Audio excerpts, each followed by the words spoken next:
कैडिला, सन pharma, Lupin से लेके गोदरेज और हल्दीराम, तो यूपीएल से लेके पार्क वेन्यू तक, इन सब कंपनी का प्रोडक्ट आप रोज यूज करते हैं। पर क्या आप जानते हैं कि इनके पैकेजिंग बॉक्सेस का बिजनेस कौन करता है? जी, आज हम बात करने वाले हैं एक ऐसी एसएमई कंपनी के आईपीओ के बारे में जो इन कंपनीज के लिए कोरोगेटेड बॉक्स बनाती है। नाम है पाइथोकेम रेमेडीज इंडिया लिमिटेड।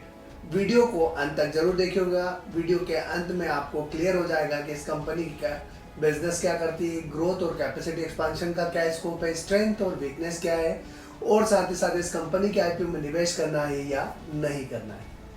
चलिए शुरू करते हैं बिना देरी के आज का आईपीओ रिव्यू। मेरा नाम राजेंद्र सिंह गोड़े, और अगर अभी तक आपने हमारा चैनल सब्सक्राइब नहीं किया है तो जल्दी से चैनल सब्सक्राइब करके बेल आइकॉन प्रेस कर दीजिएगा। साथ ही साथ आप हमारे व्हाट्सएप चैनल से भी जुड़िएगा ताकि आपको जल्द से जल्द हमारे वीडियो मिल जाए। तो चलिए शुरू करते हैं। पाइथोकेम रेमेडीज इंडिया लिमिटेड 2002 में इनकॉर्पोरेट हुई कंपनी, जिसका मेन बिजनेस है कोरोगेटेड बॉक्स और कोरोगेटेड बोर्ड सॉल्यूशंस का मैन्युफैक्चरिंग। ये पैकेजिंग प्रोडक्ट मेनली यूज होते हैं फूड एंड बेवरेजेस सेक्टर में, एफएमसीजी, पेस्टिसाइड्स, फार्मास्यूटिकल्स और ऑटोमोटिव इंडस्ट्रीज में। अगर हम रेवेन्यू की बात की जाए तो सितंबर 2025 में कंपनी की रेवेन्यू जो है 2192 लाख की है, जिसमें फार्मा और अदर से 390.55 लाख यानी 17.82% का कंट्रीब्यूशन हुआ, तो पेस्टिसाइड से 721.28 लाख यानी 32.90% का, तो एफएमसीजी से 451.84 लाख यानी 20.61% का, तो फ्रूट इंडस्ट्री से 628.54 लाख का यानी 28.67% का रेवेन्यू कंट्रीब्यूट हुआ। रेवेन्यू जो है कंपनी का डाइवर्सिफाइड है अक्रॉस फार्मा, पेस्टिसाइड्स, एफएमसीजी और फ्रूट सेगमेंट से, यानी सिंगल सेगमेंट डिपेंडेंसी नहीं है, जो एसएमई कंपनीज के लिए पॉजिटिव साइन है।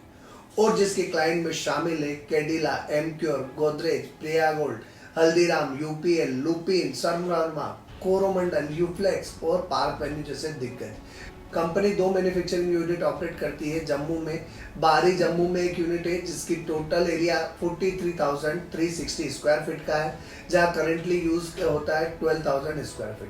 दूसरी यूनिट है इसकी 1,73,440 स्क्वायर फीट की, जिसमें करंटली यूज होता है 55 स्क्वायर फीट का।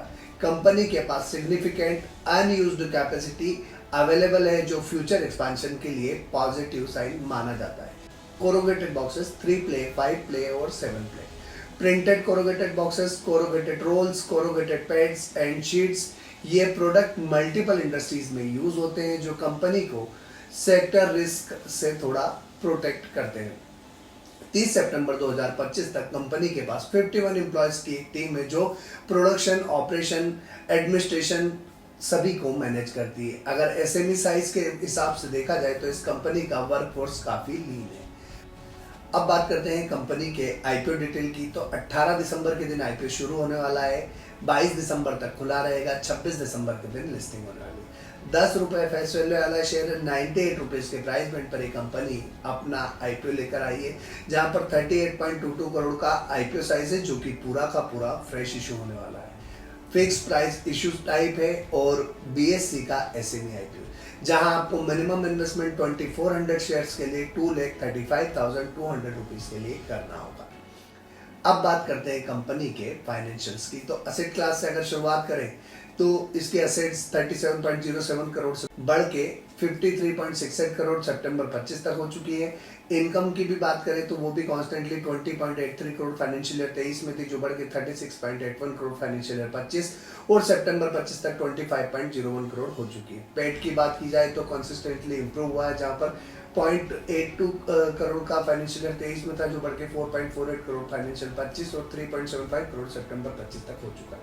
एबिटा की बात की जाए तो 2.91 का एबिटा 23 में था, जो बढ़ के 8.69 25 में और 6.72 सितंबर 25 तक हो चुका है। नेटवर्थ की बात करें तो 6.42 का नेटवर्थ 23 में था, जो बढ़ के 16.89 करोड़ सितंबर 25 तक हो चुका है।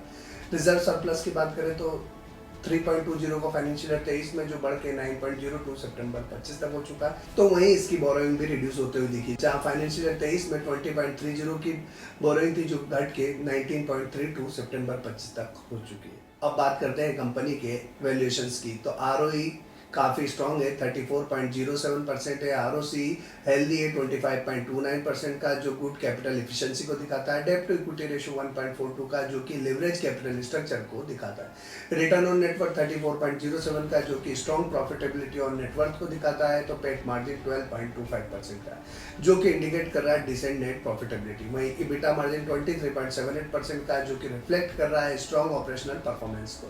तो price to book value 2.35x का, यानी reasonable valuation compare to net worth. EPS 6.38 का है, तो पी रेशियो 15.37 का है, जो रिलेटिवली रिजनेबल वैल्यूएशंस को दर्शाता है।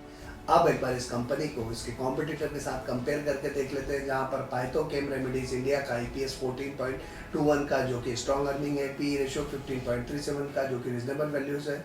और रिटर्न ऑन नेटवर्थ 34.07 का, जो कि वेरी स्ट्रॉन्ग प्रॉफिटेबिलिटी। वहीं परफेक्ट पेस लिमिटेड का ईपीएस 4.73 का है, पी रेशियो 20.49 का, और रिटर्न ऑन नेटवर्थ 8.40 का, जो कि लो प्रॉफिटेबिलिटी दिखाता है। वर्थ लिमिटेड का ईपीएस की बात करें 10.03 का है, पीई 14.43 का है, और रिटर्न ऑन नेटवर्थ 9.1 का, जो कि मॉडरेट प्रॉफिटेबिलिटी और अट्रैक्टिव वैल्यूएशंस को दिखाता है। जीकेपी प्रिंटिंग का ईपीएस 0.39 का है, जो काफ़ी कम है। पीई 18.36 का, जो हायर वैल्यूएशंस को दिखाता है, और रिटर्न ऑन नेटवर्थ 3.8 का, जो काफ़ी वीक प्रॉफिटेबिलिटी को दिखाता है। बात करते हैं आईपीओ से आने वाले पैसे का उपयोग कहाँ किया जाना है। तो कैपिटल एक्सपेंडिचर, जहाँ पर मशीनरी और इक्विपमेंट परचेज करने में 13.60 करोड़ का उपयोग किया जाएगा। और वहीं कैपिटल एक्सपेंडिचर में सिविल कंस्ट्रक्शन में 5.88 करोड़ का उपयोग किया जाएगा। डेब्ट रीपेमेंट और प्रीपेमेंट में 9.37 करोड़ का उपयोग किया जाएगा। साथ ही साथ जनरल कॉर्पोरेट पर्पस में 5.64 करोड़ का उपयोग किया जाएगा। Location for general corporate purpose requirement and business operation. बात आती है ग्रे मार्केट प्रीमियम की, लेकिन उससे पहले अगर अभी तक आपने हमारा चैनल सब्सक्राइब नहीं किया तो जल्दी से चैनल सब्सक्राइब करके बेल आइकॉन प्रेस कर दीजिएगा। और साथ ही साथ आप हमारे व्हाट्सएप चैनल से भी जुड़िएगा, जहां आपके दिन भर की भागदौड़ भरी जिंदगी में और आपके बिजी शेड्यूल में हमारे वीडियो डायरेक्टली व्हाट्सएप के माध्यम से आपके पास पहुंच सकेंगे और आप कोई भी वीडियो मिस नहीं कर पाएंगे।